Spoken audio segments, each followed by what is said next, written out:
mayúsculas. Tenemos con nosotros a Elena de la Vara, ella es letrada de Justicia, de la Administración de Justicia. Elena, gracias por acompañarnos. Hola, buenas tardes. Gracias a vosotros por contar conmigo. No, gracias a usted. Bueno, ustedes, todo el colectivo está en huelga. Todas las asociaciones profesionales llegaron a un acuerdo en su momento con el Ministerio de Justicia, creo que fue en el mes de abril del año pasado. Esperaban, supongo, que en los presupuestos se reflejara ese acuerdo. No ha sido así y por eso están en esta huelga indefinida. Sí, esto hay que matizarlo. A ver, en el año 2009, ¿vale? Nosotros no estamos pidiendo un aumento como tal, estamos pidiendo que se nos pague lo que se nos debe desde el año 2009, ¿vale?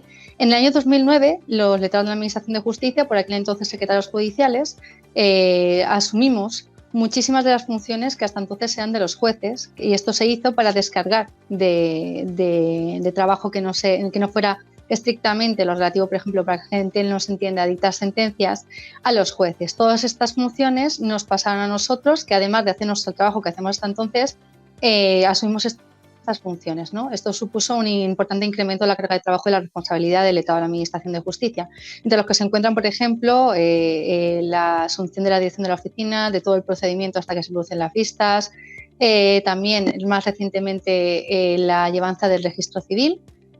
Todo esto a coste cero, ¿vale? En el año 2009, como estaba la situación de la crisis, por aquel entonces, como somos un cuerpo que por más que se quiera vender ahora, lo contrario, por parte incluso del Ministerio de Justicia, no somos un cuerpo pesetero, sino que estamos ahí y tenemos de verdad vocación de servicio público, acordamos retrasar esta adecuación salarial por el momento de crisis que estaba atravesando el país. Una vez que transcurre este tiempo, han pasado 14 años, no hemos tenido esta adecuación salarial. En el año 2021 se incluye dentro del presupuesto general del Estado la obligación que tiene el Gobierno de llevar a cabo ahora sí la adecuación salarial.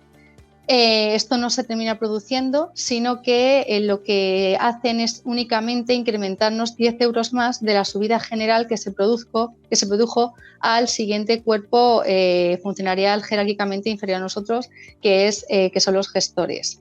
En una subida general que se produjo porque había que hacerse también por orden de la ley para adecuar lo que ganaban estos gestores de territorio ministerio con aquellos gestores que dependen de las comunidades autónomas. Esto no es una adecuación salarial y así se ha pronunciado el Consejo General del Poder Judicial. En este sentido, no puede ser que la adecuación salarial de casi 600 funciones después de 14 años sean 10 euros.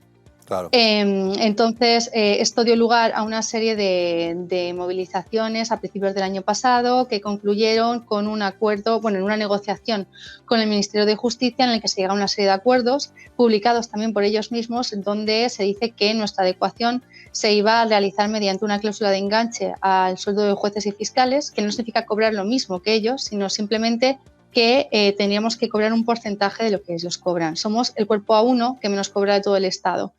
Lo que se pedía es, en definitiva, que se nos adecuaran nuestras condiciones laborales, tanto a nivel de grupos de población como a nivel de sueldo, a lo que cobra una A1 en justicia, por ejemplo, con los médicos forenses, ¿vale? Esto estaba firmado, esto estaba publicado por el Ministerio de Justicia y se tenía que incluir ahora como una enmienda en la reforma de la ley procesal que se va a hacer. Sí. Y esto lo ha vetado el Gobierno y esto es lo que ha dado lugar a nuestra huelga. O sea, esto no es un tema como tanto ya de dinero, sino de dignidad y respeto profesional. Claro, quiero que veamos, señora de la Vara, el acuerdo que alcanzaron ustedes, creo que fue en abril, en enero y en febrero tuvieron una huelga. Ahí estamos viendo el acuerdo que firmaron todas las asociaciones profesionales con el Ministerio de Justicia y cuáles son los incumplimientos y los cumplimientos y los incumplimientos, que son prácticamente todos los incumplimientos, ¿no?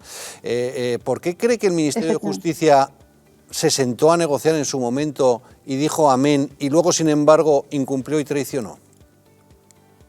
Porque para el Ministerio de Justicia creo que fue simplemente una maniobra de distracción. Fue una forma de mantenernos calmaditos, calladitos y no molestar hasta que pasaran las elecciones. Lo que han intentado, en definitiva, creo que es marear la perdiz y ha jugado han mentido directamente a profesionales, ¿no? Y esto es lo que ya no vamos a aguantar más, ¿no? Ya han pasado 14 años y lo que nos faltaba ya es que se rían de nosotros prácticamente en nuestra cara.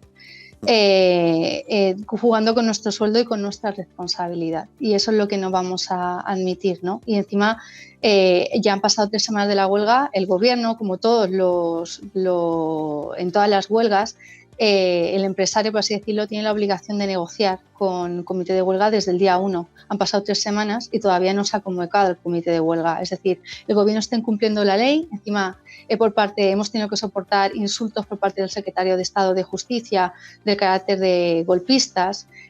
También afirmaciones del tipo de que, bueno, que aquí nos esperáramos que íbamos a pasar mucho hambre. Y les importa muy poco el daño que se está haciendo a la ciudadanía y a los profesionales en justicia. Son unos daños que van a ser más graves que los que se produjo en el COVID y no les está importando nada. Entonces, me parece que es un ejemplo de autoritarismo, de caciquismo y profundamente antidemocrático y que me parece que es bastante cuestionable para alguien que se dice el gobierno más progresista de la historia. La ministra no se ha sentado a negociar con ustedes, han pasado ya 3 semanas de huelga indefinida y lo que puede quedar, porque ustedes creo que tienen la voluntad de no levantar la huelga hasta que no haya un acuerdo razonable. ¿Cree que su interlocutor está tocado por otro asunto? Que desgraciadamente Pilar Llop es un zombi político como consecuencia de la ley de solo sí es sí, que por lo tanto prácticamente no tienen interlocutor. Sí, bueno, consideramos que la ministra ni está ni se la espera, que efectivamente es un zombi político. Actualmente no sabemos nada de ella, no se ha comunicado con ningún tipo de representante del cuerpo letrado de la Administración de Justicia en ningún momento. Las únicas declaraciones que ha hecho sobre nosotros han sido el otro día en un programa de carácter nacional, responsabilizándonos a nosotros encima de la falta de datos sobre las revisiones de solo sí es sí, cuando ni siquiera tenemos la competencia de poder inscribir ciertas cosas en el registro que se refería, es decir, únicamente para enturbiar el asunto. Los únicos que han contactado de refilón, ni siquiera a nivel oficial, con este tema han sido el secretario general de Administración de Justicia y el secretario de Estado de Justicia. Pero no se ha producido un contacto con el comité de huelga, no se ha producido ningún tipo de reunión y lo único que están haciendo es mentir y tergiversar sobre lo que cobramos, dejamos de cobrar, sobre lo que hay acuerdo, sobre lo que no hay acuerdo, responsabilizándonos encima de las consecuencias que ellos están dando lugar, por ejemplo, utilizando el tema de los matrimonios, que no se están celebrando matrimonios porque es nuestra competencia, cuando no están están intentando que nos quememos a fuerza de pasar de nosotros incumpliendo la ley, dictando instrucciones que además atentan bajo nuestro punto de vista contra el derecho de huelga, en definitiva tomando decisiones que no son para nada democráticas ni están a la altura, desde luego, de cómo tendría que gestionarse una crisis política y administrativa e incluso humana de este tipo, porque hablamos no de cualquier administración, sino de los poderes del Estado, que no se le olvide a la gente, que es muy importante. Creo que ustedes han llevado sus reivindicaciones también al Congreso de los Diputados. ¿Han tenido algún feedback, alguna reacción por parte de algún grupo parlamentario? Sí, así es. Afortunadamente sí que estamos teniendo respuesta positiva de algunos grupos parlamentarios, por ejemplo, Esquerra Republicana, también el Partido Popular, el PNV también parece ser, si no tengo mal entendido, que también está intentando introducir algún tipo de enmiendas a nuestro favor, y es una cuestión que por supuesto agradecemos, pero esto tiene que atajarse ya. El Ministerio de Justicia tiene que sentarse con el comité de huelga porque está obligado más por ley y tiene que buscar una solución. No queremos seguir así y desde luego nuestro cuerpo no quería llegar a esto. Han pasado 14 años, insisto, para que llegáramos a esta circunstancia. Una última cosa, ¿por qué cree que esta reivindicación tan legítima y con un impacto tan potente como paralizar la justicia durante 3 semanas ha tenido tan poco impacto en los medios de comunicación? Pues eso creo que había que preguntarse al gobierno. Eso creo. Creo, por otro lado, sobre todo porque no... ¿Usted cree que el gobierno ha descolgado el teléfono y ha dicho de esto ni hablar?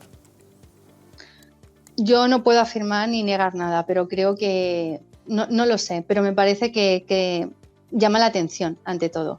Y sobre todo me parece que es un interés nulo sobre la justicia, que al final lo que demuestra esto es que la justicia no da votos, como no es una cosa inmediata, no es una cosa que parezca afectar a esa población que llame mucho la atención y que preocupe, pero la realidad es que quien acude a justicia es porque necesita acudir en uno de los momentos más complicados de su vida. En justicia tratamos con problemas reales muy serios de la gente.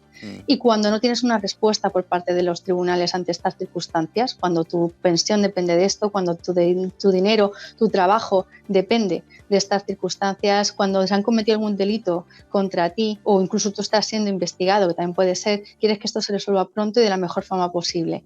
Y en definitiva, una justicia que no funciona bien es un Estado que pierde mucho en calidad democrática, es un Estado donde no se garantizan los derechos y las necesidades de la gente. Y esto hay que tenerlo muy en cuenta.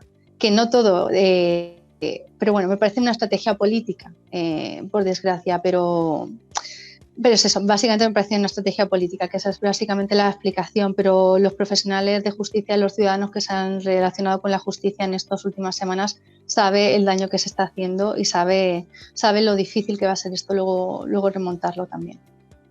Ya la justicia ya estaba superada como para meter más problemas en el sistema.